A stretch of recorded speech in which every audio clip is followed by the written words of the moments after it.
Bonjour à toutes et à tous et bienvenue dans la newsletter du Pain Quotidien. Dans cette édition de juin 2024, nous souhaitons vous faire part des dernières actualités de l'association. Plusieurs activités et événements ont eu lieu au cours des 3 derniers mois. Tout d'abord, s'agissant du pôle soutien, nous continuons de soutenir les enfants démunis ou orphelins dans plusieurs pays. Au Ghana, les enfants de l'orphelinat Motherly Love Foundation se portent bien. Une des filles, Grace, a d'ailleurs récemment été admise à la faculté de médecine. Nous bénissons le Seigneur pour cette bonne nouvelle. Enfin, en RDC, les 29 enfants de l'orphelinat Pain de Vie Kisangani se portent bien. De même, les étudiants que nous soutenons, Eureka, Eunice et Exaucé, avancent bien dans leurs études supérieures. Eureka est entrée en première année de licence en gestion des ressources humaines. Eunice a obtenu son diplôme en 2023 et est maintenant à l'université en première année de médecine. Enfin, Exaucé est maintenant en deuxième année de médecine. Les enfants de la structure filles, mères et enfants albinos vont bien et ont récemment pu bénéficier d'un temps de partage sur le Seigneur Yahushua.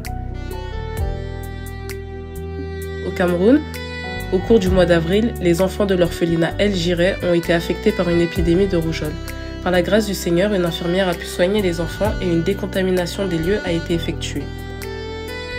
La seconde bonne nouvelle est que l'orphelinat El Jireh a récemment reçu un don d'un terrain de 200 m², ce qui permettra son extension dans l'objectif d'accueillir plus d'enfants. Les démarches administratives sont en cours. En Côte d'Ivoire, les derniers mois ont été très difficiles pour nos enfants Marie-Noël et Emmanuel. En effet, Marie-Noël a fait une grave crise de drépanocytose et a été diagnostiquée du paludisme et d'une anémie sévère, ce qui lui a provoqué une importante perte de poids.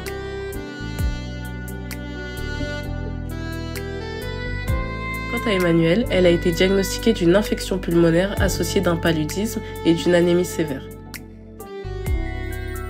Les deux sœurs ont pu être prises en charge dans un hôpital pour des examens complets et se portent mieux à ce jour. Concernant les enfants de la rue, lors de la mission en Angola qui s'est déroulée en avril dernier, les missionnaires ont fait la rencontre de différents enfants qui vivaient à la rue. Ils ont pris le temps de faire connaissance avec eux et de leur apporter l'évangile. Face à la souffrance de ces enfants errants dans les rues, les missionnaires se sont mobilisés et par la grâce du Seigneur, un logement a pu être trouvé pour les loger.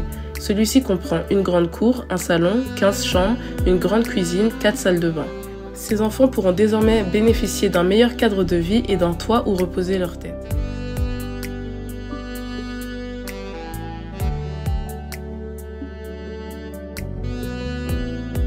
Durant la mission en Côte d'Ivoire au mois de mai dernier, les missionnaires sont partis à la rencontre d'enfants qui vivent à la rue dans la ville d'Angré. Ils ont rencontré près de 40 enfants et certains d'entre eux ont pu bénéficier de soins médicaux. Très touchés par l'amour du Seigneur qui leur a été témoigné, plusieurs ont accepté le Seigneur et se sont fait baptiser. Nous sommes actuellement en train de chercher une maison pour les loger. L'équipe EPI, en mars dernier, a organisé une journée pour les enfants de 4 à 12 ans sur le thème « La parole, chanter et jouer ». À cette occasion, les enfants ont pu partager sur Matthéos 21, verset 5 et sur la conversation de Shaoul avec des mises en scène théâtrales et des chants à la gloire du Seigneur. En ce qui concerne le pôle Qui est mon prochain, un documentaire sur les ravages de la drogue chez la jeunesse à Madagascar a récemment été publié. De plus, un magazine retraçant le contexte historique global des exactions commises en RDC est également disponible sur le site web de quiestmonprochain.com. Au cours du mois d'avril, l'équipe du Pain Quotidien a eu à cœur d'organiser un week-end de maraude dans la ville de Lyon. Répartis en 2 groupes, les bénévoles ont pu distribuer des repas, des vêtements ainsi que des produits d'hygiène. L'équipe a également pu partager la parole et apporter quelques conseils aux personnes démunies. Certains d'entre eux ont été touchés et très reconnaissants de l'aide qui leur a été apportée. Nous remercions le Seigneur pour cette maraude ainsi que pour la mobilisation de tout à chacun et chacune. Concernant le centre hospitalier en RDC, précisément à Ngamanzo, l'un de nos patients, Caleb, a subi une opération au mois de mars. Depuis cette opération, l'état de sa jambe s'est amélioré mais reste tout de même fragile. Le docteur Niaoui lui a prescrit des médicaments et du lait pour fortifier ses os. Par ailleurs, le pôle soutien s'est mobilisé pour aider la mère de Caleb à financer l'ouverture d'un commerce afin que les fonds de cette activité puissent lui permettre d'assurer les besoins médicaux de son fils. Concernant la Côte d'Ivoire, à l'occasion de la mission, les missionnaires se sont rendus dans le village de Ndouci, situé dans le sud du pays, pour poser la première pierre de notre futur centre hospitalier Pain Quotidien. Pour l'Angola, les travaux de construction du centre hospitalier ont débuté en avril avec la construction d'une maison pour le futur gardien de l'hôpital.